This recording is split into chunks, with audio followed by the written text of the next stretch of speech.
இவருக்கு படிச்சு படிச்சு சொன்னேன், துப்பாக்கிய கையால சுடுங்க, மூக்கால சுடாதீங்க. இந்த 12 gauge shotgun 50 feet pound of எனர்ஜியை கிரியேட் பண்ணக்கூடியது.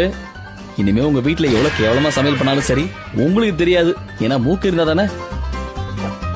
இவர் ஏதோ திட்டம் போட்டு இந்த துப்பாக்கி இந்த அம்மா கையில கொடுத்திருக்காரு. பாத்தீங்களா, நிக்க வச்சு நைசா பின்னாடி போயிட்டாரு. இது தெரியாம அக்கா தனியா சொல்றாங்க. என்ன இது, சுட்டா குண்டு தானே பறக்கணும், துப்பாக்கியே சேர்ந்து பறக்குது. அனாவசியமா உங்க வீட்டுக்காரர் போட்ட திட்டத்தை இப்படி தகர்த்துட்டீங்களே. எல்லாரும் தள்ளி போங்க. துப்பாக்கியால சுட்டு ஒருவேளை ஒரு மலை குழையலாம்.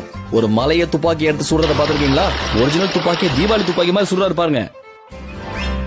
நண்பர்களே, இங்க பாருங்க, இப்ப நமக்காக இவரு சென்டர் ரைபிள் கன் எடுத்து சுடுறதுக்காக காத்திருக்காரு. இந்த குண்டோட சைஸ் 1 இன்ச் இருக்கும். பெரிய ரைபிள்ங்கிறதுனால அடியும் பலமா தான் விழும். அதனால அவங்கள தயார் பண்ணிக்கிறாங்க. இவருக்கு நேரம் நல்லா இருக்கு போல இருக்கு. அவருதான் சுட்டாருன்னு அவருக்கே சந்தேகம் வந்துருச்சு. முக்கியமான விஷயம், ரீகாயில இருந்து தப்பிக்கணும்னா கொஞ்சம் முன்பக்கமா சாஞ்ச மாதிரி உட்காரணும். இதோட ரீகாயில் பவர் 227 பவுண்ட்ஸ். ஒரு பவர்ஃபுல் ஷாட் கன்னை விட 5 மடங்கு சக்தி வாய்ந்தது. பரவாயில்லையே. இதுல 3வது முக்கியமான ரோல், சுடும் போது துப்பாக்கி உங்களோட தோள்பட்டைக்கு நெருக்கமா தான் இருக்கணும்.